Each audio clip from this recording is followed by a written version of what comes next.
अरे मुड़ के देखो कोयल को, कोयल ही कारी दिखती है। लेकिन अंतर क्या है, कौवा भी तो है काला पर बोल पुराने हैं उसके। इसीलिए कोयल की मीठी, कोयल कौवे की मीठी बोली से कोयल की गानी प्यारी लगती है। अरे मुड़ के देखो कोयल को, कोयल भी कारी लगती है। मीठी बोली होना चाहिए। कैसे? कोयल के समान। पिक को चुरायो पैन, मृग को चुरायो नैन। और आंखें एक जगह होनी ही नहीं चाहिए। एक जगह हो गई तो प्रॉब्लम में है वो औरत। लक्ष्य पर होना चाहिए चाल में। लेकिन मृग को चुरायो नैन, मृग से ज्यादा चंचल किसी का नैन नहीं है।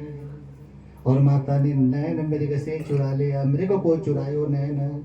और आप अनार घर में होगा, आज मुख वाला सेव करके उसको निकाल के देखना, मृग को चुरायो नैन दसन अनार। औरतों को कभी भी कितना हंसना चाहिए, अधराधर खुले ही ना, दांत दिखे ही ना। अनार के दाने के समान दांत रखा है माँ ने। अगर मुस्कुराती हैं तो जब दांत अधराधर के अंदर से दिखते हैं तो लगता है कि आकाश में बिजलियां चमक गई हैं। दसन अनार हंसी बिजुरी गंभीर की, और कहें कवि बेनी, बेनी ब्याल की चुराई लेनी। आजकल की औरतें ब्यूटी पार्लर जाती हैं तो सबसे पहले बाल को ही कटवाती हैं। और एक बात बताऊं, हम पुरुष आप लोगों से बहुत अच्छे हैं इस मामले में। हम कहीं से आते हैं घर में तो नहाते हैं ना, और अगर औरत ब्यूटी पार्लर से आए तो एक मुंह धो के दिखा दे तो मान लो वो मुंह भी नहीं धो सकती, क्योंकि असलियत छुपाने के लिए ब्यूटी पार्लर गई है। मुंह धोएगी तो असलियत सामने ही आ जाएगा, तो फायदा क्या है।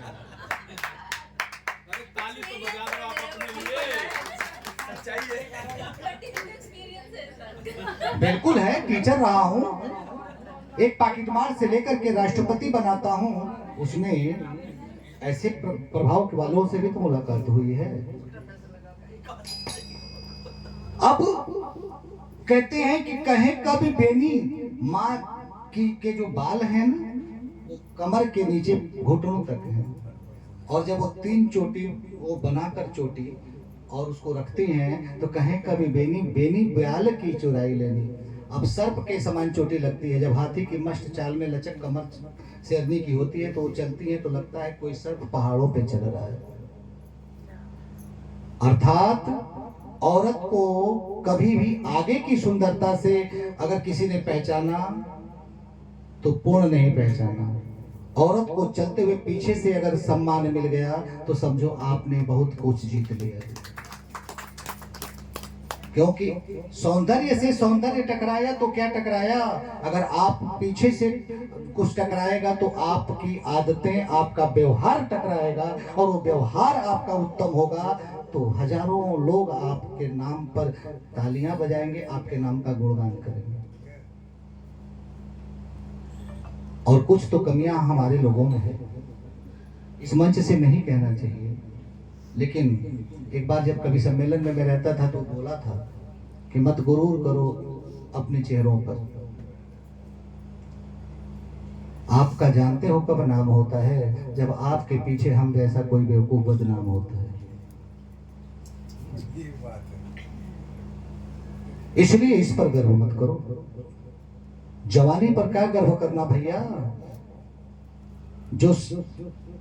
जो चला जाएगा उसे जवानी कहते हैं, जो साथ लेके जाएगा उसे बुढ़ापा कहते हैं, जो मिल गया उसे जिंदगानी कहते हैं। लेकिन असली चीज क्या है, जो कब्र पर ला करके आपको लुटा दे उसे ही दीवानी कहते हैं।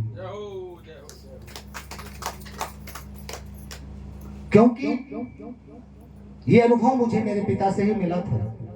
जेपी यहाँ से है नहीं, लेकिन बता दूं कि जिंदगी क्या चीज है, जरा बजा दीजिएगा। जिस तरह से हो सका है, जिस तरह से हो सका है, उस तरह तोड़ा मुझे। जिंदगी ने मौत के काबिल नहीं छोड़ा मुझे।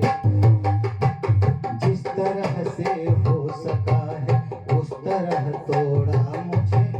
जिंदगी मैं मौत के काबिल नहीं छोड़ा मुझे।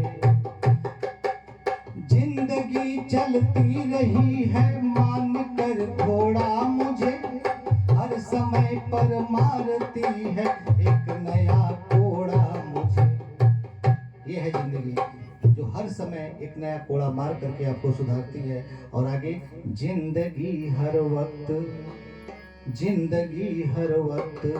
मेरी पीठ पर बैठी रही, अपनी मर्जी के मुताबिक हर तरफ मोड़ा मुझे, अपनी मर्जी के मुताबिक हर तरफ मोड़ा मुझे।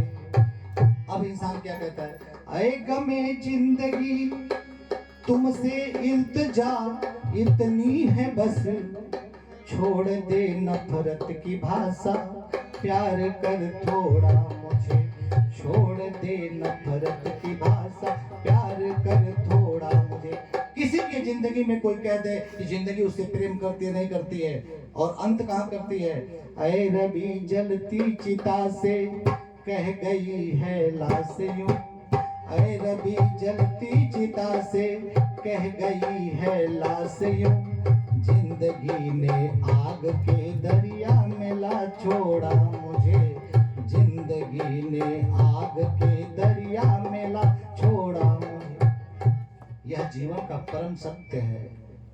यह जिंदगी आपकी जिससे इतना प्रेम करते हो, ये आपको इतनी सजा देते हुए, धोखा देते हुए लाकर एक दिन आग के लपटों में छोड़ देगी। परीक्षित जी ने कहा, प्रभु एक बात बताइए, नंद बाबा ने गोकुल क्यों छोड़ा? कहा, कंस के अत्याचार के कारण गोकुल छोड़ करके वो ब्रज में आ गए, वृंदावन में आ गए। कहा ठीक है, ये तो समझ में आया,